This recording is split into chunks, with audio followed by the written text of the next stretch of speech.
여러분 안녕하십니까? 정치우 안드레아입니다.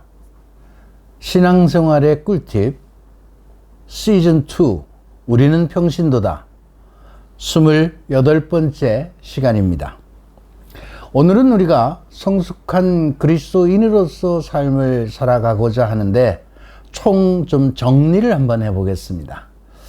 그동안 여러 가지 말씀을 많이 드렸죠. 우리가 여러 가지 신앙적 행위를 잘 해야만 성숙한 신앙인이 될 수 있다 그랬어요.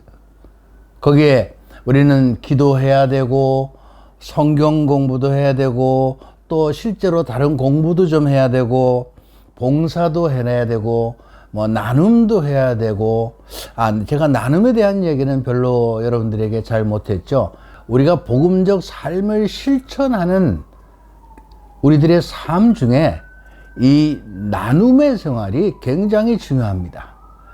여러분, 지금 우리나라의 사람들은요, 전 세계에 지금 이 80억 인구가 되는데, 그 중에 우리 대한민국 사람들이 살아가는 삶의 질은요, 세계 한 5위에서 6위 정도, 그렇게 잘 살고 있습니다. 나라도 그만큼 부유해지고 강해졌어요. 군사력도요, 대단하죠. 뭐, 수치로 따지지 않더라도 우리들의 경제력은 지금 굉장히 크게 성장을 했습니다. 그런데 전 세계에 그 중에서도 정말 힘들고 어렵게 살아가고 있는 사람들이 너무나 많이 있습니다. 이 이유는 여러분 잘 아시다시피, 그러니까 자본주의 체제가 갖고 있는 아주 폐해 중에 하나인데, 그것이 바로 부익부 빈익빈의 현상이, 이 양극화되는 현상이, 그 격차가 훨씬 심해졌다는 거죠. 부를 가진 몇 사람이 전 세계의 부를 차지하고 있고, 나머지 대부분의 사람들은 가난하게 산다는 겁니다.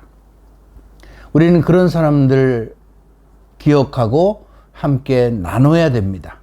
우리나라에 중산층 없어졌다는 거 아시죠? 중산층이 없어졌어요. 과거에는 누가 물어보면 나는 중산층이라고 다 그랬는데 지금은 그렇지 않아요. 힘들고 어렵게 사는 사람들이 있습니다. 그런 분들 관심을 가져야 되고요. 우리가 관심을 가져야 되는 분들 많죠. 우리 주변에 우리가 정말 너무나 쉽게 지금 접하고 있는 우리나라에 와서 살아가는 외국인들, 어떤 이유에서든지 우리나라에 와서 뭐 공부를 하러 왔든지, 아니면 뭐 결혼해서 왔든지, 아니면 뭐 몰래 들어와서 일하러 들어왔든지, 공식적으로 일을 하러 들어왔든지, 어쨌든 많은 외국인들이 있습니다. 그 숫자가 몇백만이에요. 병고로 힘든 분들, 우리 주변에 힘들게 살아가는 많은 분들, 여러분 정말 관심을 가지시고요. 기회가 되면 내가 가지고 있는 것들을 함께 나누는 이런 삶을 잘 살아가시면 그게 보험적 삶을 살아가는 데 있어서 또 굉장히 중요한 한 방법이라는 것을 여러분들에게 오늘 꼭 좀 말씀을 드리고 싶습니다. 금년 한 해는 이 나눔, 자선과 나눔을 좀 많이 하는 해가 되었으면 좋겠습니다. 우리가 가진 것이 넉넉해서가 아니라 쪼개는 거죠. 나눔은 쪼개는 겁니다. 쪼개어서 그런 삶을 잘 살아가셨으면 좋겠습니다. 뿐만 아니라 우리는 교회 공동체 안에서 여러 가지 신심단체, 봉사단체에 속해서 공동체 생활을 해야 합니다. 또 우리 교회가 갖고 있는, 우리 가톨릭 교회가 가지고 있는 이 성사에 또 여러 가지 전례에 충실하게 참석을 해야 됩니다.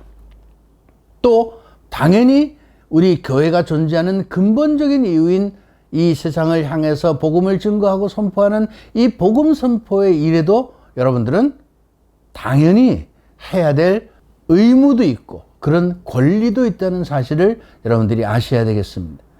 이처럼 우리가 기도도 하고 성경도 봐야 되고 공부도 해야 되고 뭐 봉사도 해야 되고 공동체 생활도 해야 되고 뭐 나눔도 해야 되고 또 뭐 여러 가지 성사 생활, 교회 전례에 참여해야 되고 또 뭐 나가서 복음 선포도 해야 되고 정신없죠. 바쁘죠. 그래서 저는 우리 그리스도인은 부지런한 사람만이 하는 거라고 제가 얘기하는 겁니다. 부지런하지 않으면요, 이런 일들을 하면서 함께 살아갈 수가 없어요. 왜냐하면 우리들도 기본적으로 해야 될 것들이 있잖아요. 그런 것을 하면서 또 더 나아가서 이런 걸 더 해야 되는 거거든요. 그러니까 부지런해져야 돼요. 그런데 여러분, 이런 생활들이 우리 안에서 익숙해지기 위해서는 어떻게 해야 되겠습니까?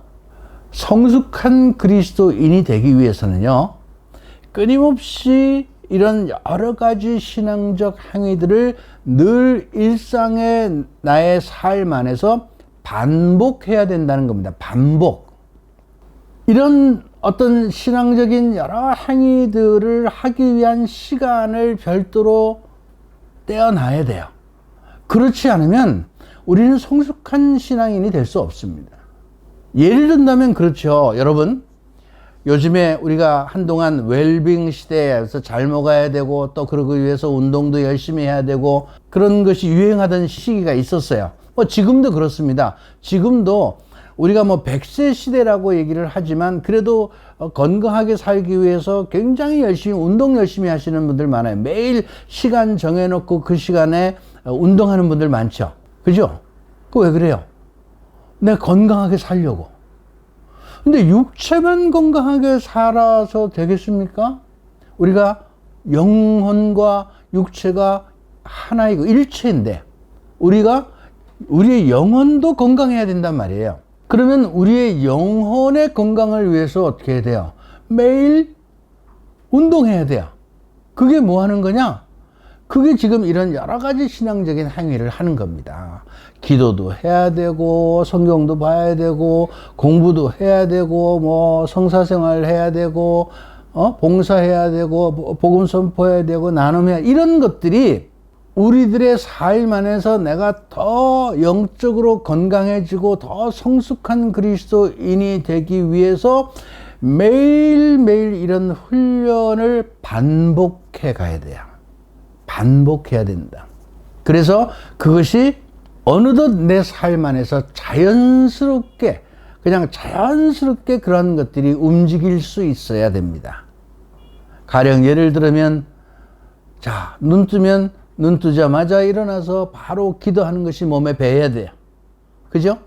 하루를 살면서 어떻게 하루를 살지 주님한테 여쭤보고, 또 그 말씀을 듣고 매 순간순간 말과 행동이 하나님의 뜻에 맞는 것인지 아닌지를 생각하면서 살아갈 수 있으려면 그런 의식을 가지고 순간순간을 살아가는 것이 몸에 익숙해져야 돼요.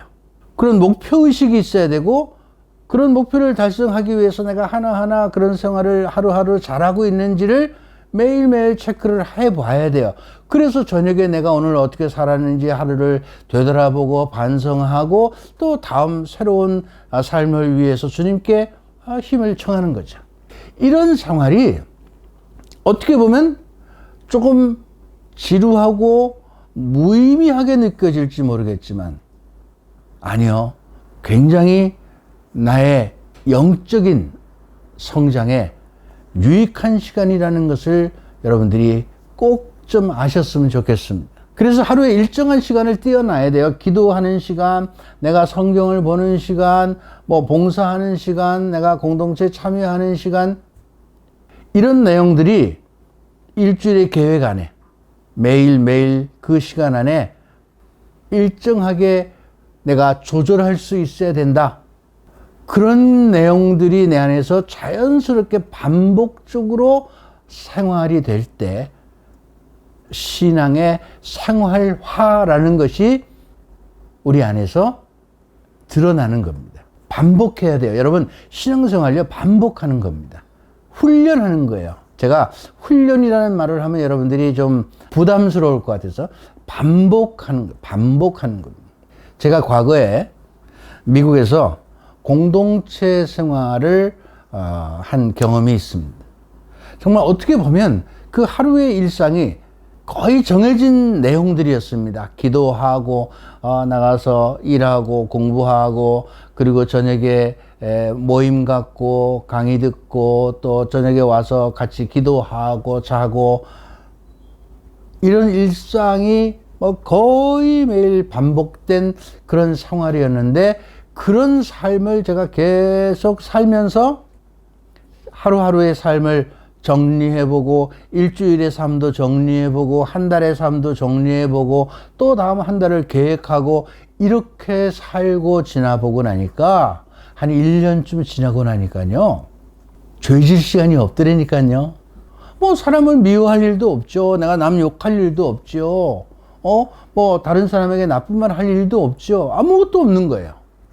정말 너무 제가 그런 저의 모습을 보면서, 이런 일이 있구나. 그런 훈련을 통해서 저도 제 생활이 많이 바뀌었습니다. 그때부터 제 생활이 질서가 잡히기 시작을 했어요. 질서가 잡히고 정해지고 계획된 일들을 하게 되어 있죠. 여러분, 우리가 이런 신앙생활을 통해서 매일매일 에너지가 필요합니다. 그거 어떻게 해야 돼요? 기도해서 에너지를 얻어야죠. 그죠? 기도하지 않고 생활하면 힘이 없는 겁니다. 밥 먹어야 우리가 살잖아요. 그렇듯이 우리가 육체적으로 살기 위해서 여러 가지 행위를 하듯이, 우리가 영적으로도 살기 위해서, 잘 살기 위해서 그러한 행위를 계속 아주 우리의 생활의 하나로, 내 생활의 일부분으로 끊임없이 매일매일 반복하는 이런 생활을 할 때, 그것이 신앙의 생활화가 된다. 금년 한 해는 여러분 계획을 세워놓고요, 이러한 것들을 매일매일 일정한 시간에 반복해서 계속해서 반복하는 이런 삶을 여러분들이 살아보십시오. 여러분들도 그렇게 살면요, 한 달쯤 지나가서 내가 지난 한 달 동안 죄진 일이 있나 없나? 별로 없을걸요? 어떤 사람들이 죄져요? 한가한 사람들이 죄져요. 쓸데없는 생각 많이 하니까. 신앙 안에서 바쁘게 살아가는 이런 신앙적인 행위들을 끊임없이 여러분들 삶 안에서 반복하면서 신앙의 생활화를 이루는 것이 복음적 삶이다. 이 말을 꼭 기억하시기 바랍니다. 감사합니다.